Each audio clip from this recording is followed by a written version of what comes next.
번째 시간을 함께 나누도록 하겠습니다. 19세기 중반에 미국의 캘리포니아 등지에서 이제 금이 발견됩니다. 사금이라고 하죠. 사금이 발견되면서 무려 25만 명 이상의 사람들이 이제 그 사금을 채취하기 위해서 몰려들게 됩니다.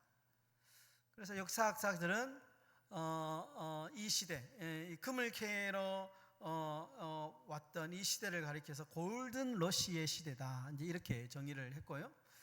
그리고 그 금을 채취하러 온 사람들을 가리켜서 포리나이너, 1948년에 이런 일들이 일어났다라는 의미에서 포리나이너라는 이름을 붙이게 됩니다.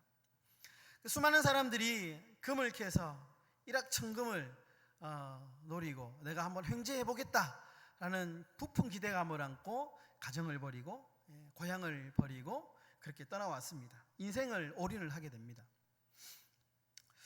그런데 여러분, 실제로 황금을 캐서 부자가 된 사람은 몇 명이 되었을까요? 아주 극소수에 불과했다라는 것입니다. 많은 사람들이, 약 25만 명 이상의 사람들이 내가 일확천금의 횡재를 누리겠다라는 부푼 꿈을 안고 찾아왔지만 막상 금을 캐고 인생이 역정된 사람은 극히 일부에 불과했다. 대다수의 사람들은 질병과 알코올 중독자가 되어서 인생을 마감했다라는 역사적인 기록이 있습니다. 그럼 반면에 혼란 속에서 큰 부자가 된 사람들이 있었는데요. 대표적으로 청바지를 만들어서 그 노동자들에게 판매했던 리바이 스트라우스라고 하는 사람입니다. 그리고 청바지에 리바이스라고 하는 상표가 있잖아요. 청바지를 최초로 만든 사람이라고 합니다. 금을 캐기 위해서 왔던 사람들에게 아주 잘 떨어지지 않고 질긴 바지를 그 당시에 광부들에게 천막천으로 만든 바지가 이제 청바지라고 하죠. 근데 이 청바지를 열심히 만들어서 판 이 리바이스는 큰 부자가 되었다라는 겁니다. 여러분, 이 역사적인 이야기 속에서 입증된 진리가 있습니다. 그것은 노력 없는 한탕주의, 횡재를 바라는 사람은 결국에는 파멸하게 될 것이다. 반면에 묵묵히 삶의 본질을 세운 사람들은 결실을 얻게 될 것이다 라는 겁니다. 인생의 진리입니다. 인생의 진리. 여러분, 신앙의 세계에서도 골드러시를 경계해야 됩니다. 십자가의 훈련 없이 기적과 축복을 찾아 헤매는 이 골드러시, 신앙의 거품을 낳을 수밖에 없다라는 사실이죠. 여러분, 마태복음 4장을 보면 예수님께서 공생애를 시작합니다. 그리고 사단의 세 가지 시험을 통과하시는데요, 마귀는 첫 번째로 예수님을 성전 꼭대기에 세우고 이렇게 말합니다. 네가 만일 하나님의 아들이거든 뛰어내려봐라. 그러면 천사들이 와서 너를 이렇게 받들게 될 것이고 너는 털끝 하나 상하지 않게 될 것이다. 여러분, 이 시험의 목적이 뭘까요? 목적이 뭘까? 군중 앞에서 기적을 보여주고 단숨에 메시아로 인정받으라는 유혹이죠. 유혹입니다. 여러분, 그런데 예수님께서는 이 유혹을 뿌리치십니다. 예수님은 기적을 통해서 군중의 인기를 끄는 그런 지름길을 선택한 것이 아니고 십자가의 좁은 길을 선택하시고 그리고 십자가의 길을 향하여 걸어가십니다. 예수님께서 보여주신 길은 기적이 아니라 자기를 부인하는 십자가의 길이었습니다. 그러면 저도 목회를 하면서 가끔 기적을 바라고 싶을 때가 있습니다. 기적. 제가 막 손을 대기만 해도 병이 낫고, 복을 받고, 막 물질의 축복을 받고, 이런 저에게 막 능력이 있으면 얼마나 좋을까. 특별히 우리 성도님들 막 너무 힘들어하실 때,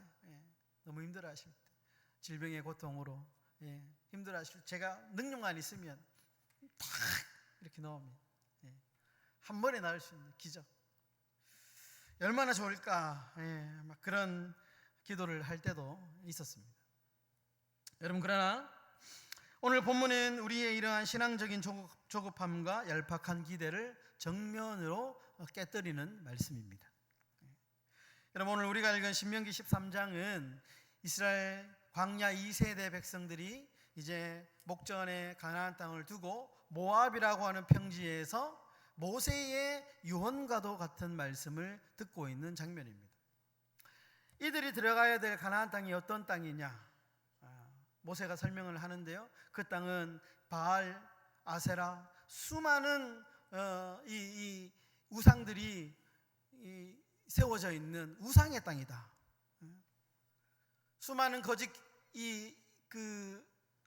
선지자들이 이적을 행하고 기적을 행하면서 사람들의 눈을 속이고 사람들을 현혹하게 하는 땅이 그 땅이다.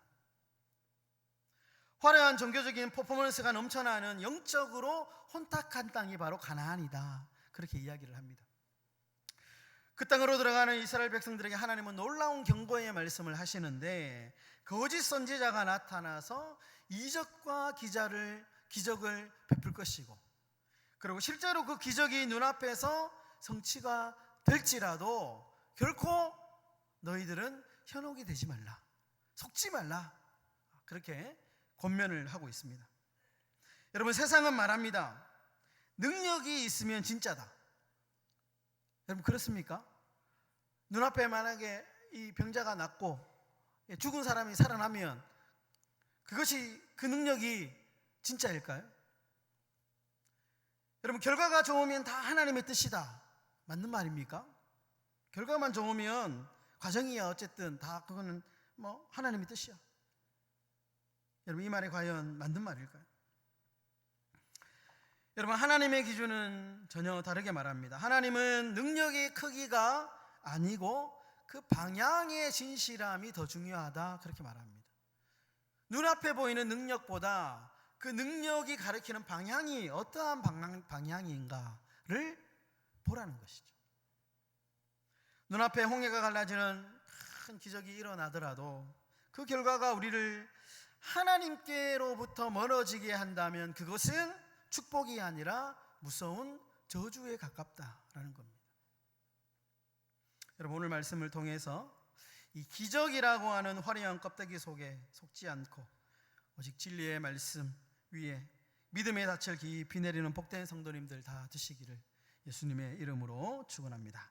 우리 한번 따라하겠습니다. 기적보다 사랑이 먼저입니다. 오늘 1절과 2절의 말씀인데요, 1절과 2절의 말씀 한번 띄워주시고 다 같이 한번 읽어보도록 하겠습니다. 읽겠습니다. 시작. 너희 중에 선지자나 꿈꾸는 자가 일어나서 이적과 기사를 내게 보이고 그가 내게 말한 그 이적과 기사가 이루어지고 너희가 알지 못하던 다른 신들을 우리가 따라 섬기자고 말할지라도. 여러분, 이 1절과 2절을 보시면 대단히 충격적인 사실을 우리에게 알려줍니다. 거짓 선지자, 거짓 지도자도 실제로 기적을 행할 수 있다라는 사실입니다. 여러분, 무당도 사람의 병을 고칠 수 있고요, 무당도 미래를 예언할 수 있고 초자연적인 이적을 지금도 행할 수 있습니다. 여러분, 출애굽기 7장을 보시면 여러분들이 잘 아는 사건 하나가 나오는데요, 이스라엘 백성들이 이제 출애굽을 앞두고 모세가 바로 왕을 찾아갑니다. 모세와 아론이 바로 왕을 찾아가서 이스라엘 백성들을 내어달라, 이렇게 이야기를 하죠. 그때 모세가 자기가 들고 있던 지팡이를 바로 앞에 던집니다. 그러자 그 지팡이가 무엇으로 변합니까? 뱀으로 변하죠. 그러자 바로가 실실 웃으면서 옆에 있던 당시 그 이집트의 요술사들도 지팡이를 던지죠. 똑같이 뱀으로 바뀝니다. 바로가 이스라엘 백성들을 보내주지 않자 하나님께서 10가지 재앙을 내리시죠. 첫 번째 재앙이 뭐냐면 이 나일강의 강물이 피로 변하는 피의 재앙입니다. 이 피의 재앙을 보고 그 당시에 애굽의 술객들도 비슷한 이적을 일으킵니다. 여러분, 이 사실을 보면 기적이 참된 신앙의 절대적인 기준이 될 수 없다라고 하는 명백한 증거입니다. 그러면 가짜와 진짜를 구별하는 기준이 뭘까요? 오늘 2절 하반절에 그 대답이 있는데요, 오늘 2절 말씀 한 번 더 띄워주시고요. 2절에 보시면 이렇게 말합니다. 그가 내게 말한 그 이적과 기사가 이루어지고 너희가 알지 못하던 다른 신들을 우리가 따라 섬기자고 말할지라도.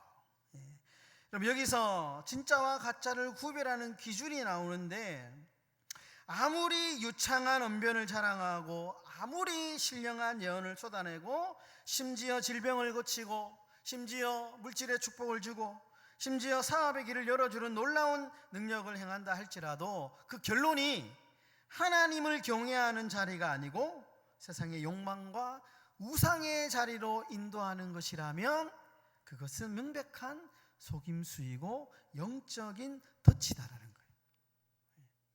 가나안 땅에 들어가면 수많은 거짓 선지자들이 이적을 행할 것이고, 그리고 그 이적을 통하여 다른 신들을 우리가 따라 섬기자라고 유혹하게 될 것이다, 그렇게 말합니다.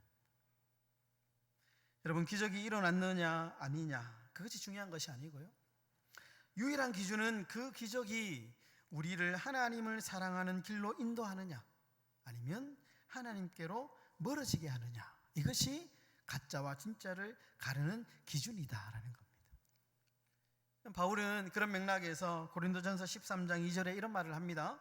내가 예언하는 능력이 있어 모든 비밀과 모든 지식을 알고 또 산을 옮길 만한 모든 믿음이 있을지라도 사랑이 없으면 내가 아무것도 아니요.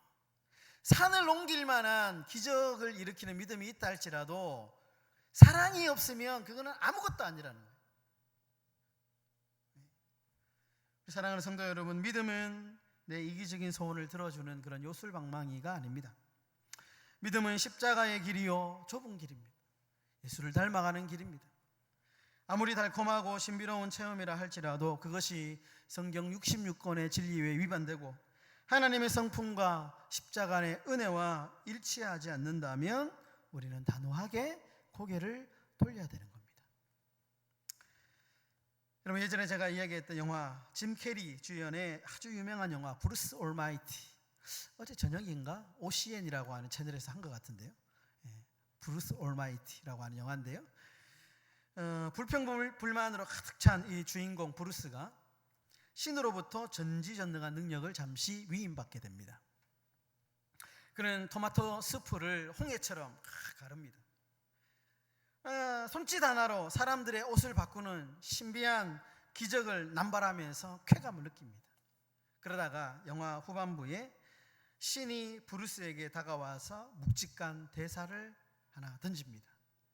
이런 말입니다. 수풀을 가르는 것은 마술에 불과하다네. 진짜 기적은 홀로 아이 둘을 키우면서도 아이의 축구 연습에 늦지 않는 싱글맘이고 10대 청소년이 마약 대신에 학업을 선택하는 결단이 진짜 기적이라네. 여러분, 이해하시겠습니까? 이 말.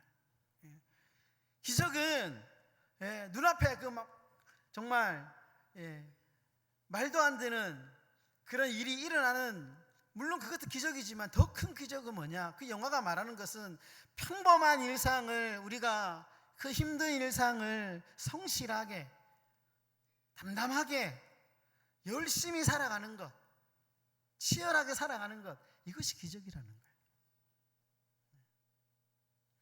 여러분, 진정한 기적은 평범한 일상 속에서 책임을 다하고 사랑을 실천하는 용기 속에 있습니다. 여러분, 그래서 끝까지 사랑하는 것이 기적입니다. 사랑이 기적입니다. 한결같이 변하지 않는, 처음부터 끝까지 사랑하는 것, 그것이 기적이고요, 사랑할 수 없는 대상을 사랑하는 것, 품을 수 있는 것, 그것이 기적입니다. 여러분, 기적은 목적지가 아니라 표지판입니다. 기적은 목적이 아닙니다. 우리의 신앙의 목적은 기적이 아닙니다. 목적은, 그 기적은 표지판입니다. 무엇을 가리키느냐? 예수 그리스도를 가리키는 표지판입니다. 여러분, 이 기적 표지판을 바라보지 마시고요, 그 표지판이 가리키고 있는 목적, 예수 그리스도를 바라보시는 저와 여러분들의 삶이 되시기를 주의 이름으로 축원합니다. 우리 옆 사람에게 이렇게 한번 인사하겠습니다. 기적에 흔들리지 말고 진리의 말씀에 뿌리를 내립시다. 그렇게 한번 인사하겠습니다.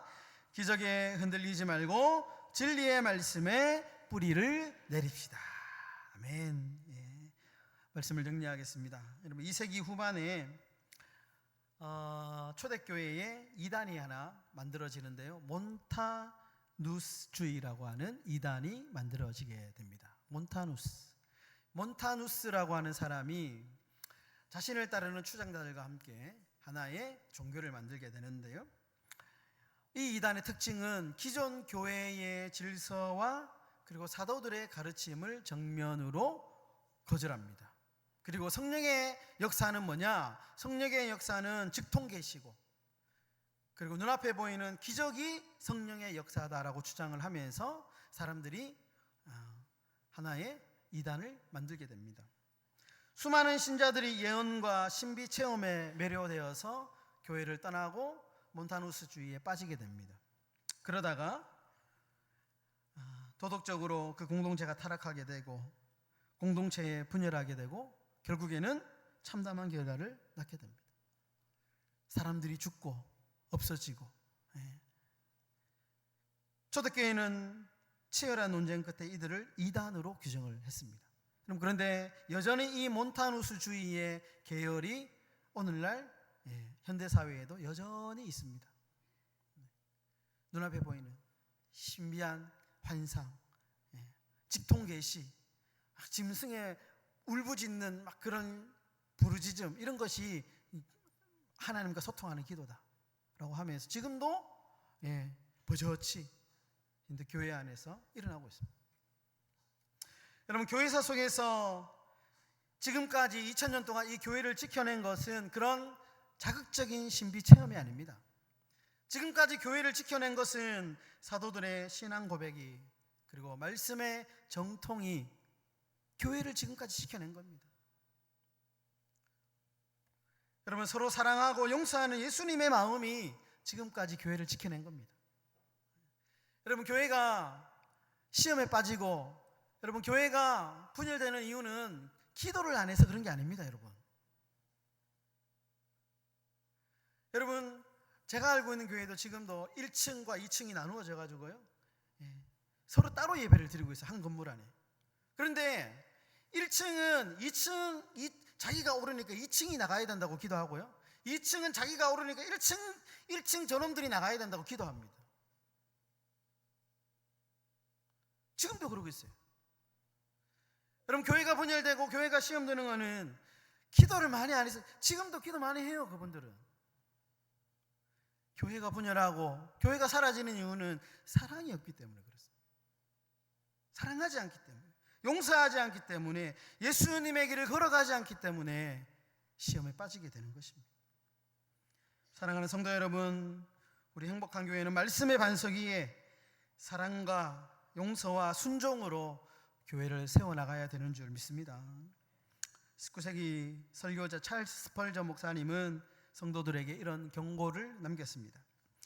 사탄은 결코 뿔 달린 흉측한 괴물의 모습으로 다가오지 않습니다.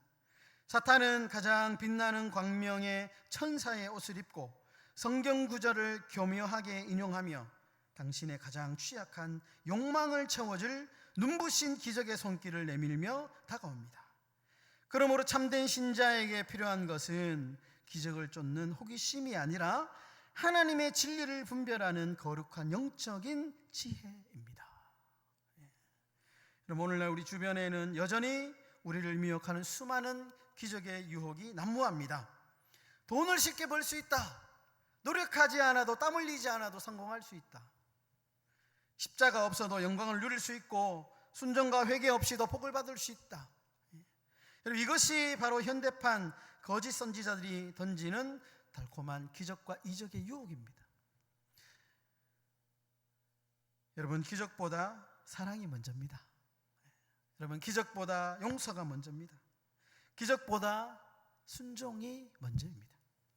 여러분, 기적이 아니고 그 기적의 주인 되시는 예수 그리스도를 바라보시는, 십자가의 길을 따라가시는, 사랑이 충만하고 은혜가 충만한 그런 복된 삶이 다 되시기를 예수님의 이름으로 축원합니다. 우리 시간에 함께 찬송하고 기도하는 시간 갖도록 하겠습니다. 주만 바라볼지라, 주만 바라볼지라.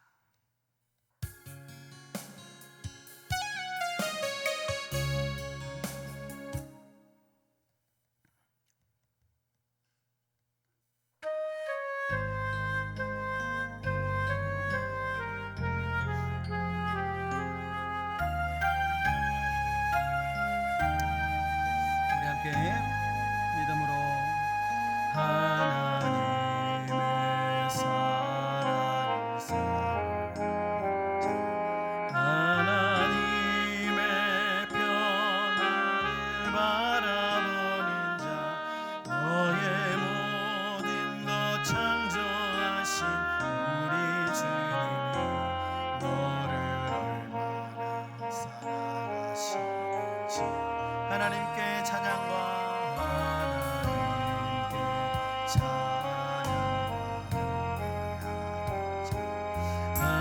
하나님의 선하심을 닮아가는 자, 너의 모든 것 창조하신 우리 주님이 너를 잘 사랑해. 하나님 사랑의 눈으로, 하나님 사랑의 눈으로 너를 어릴 때나 바라보시고, 아멘.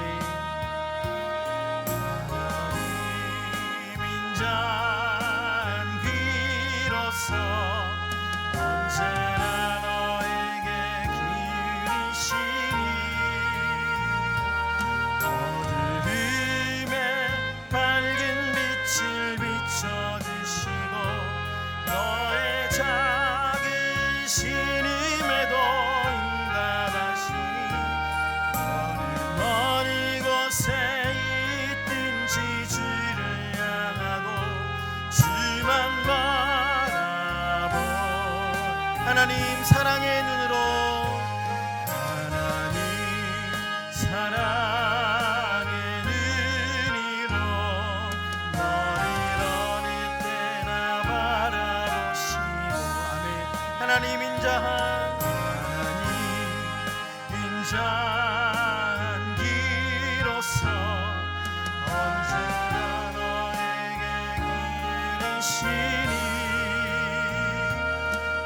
어두움에 밝은 빛을 비춰주시고, 너의 작은 신임에도 응답하시니, 어느 곳에 있든지 주를 향하고 주만 바라보시라.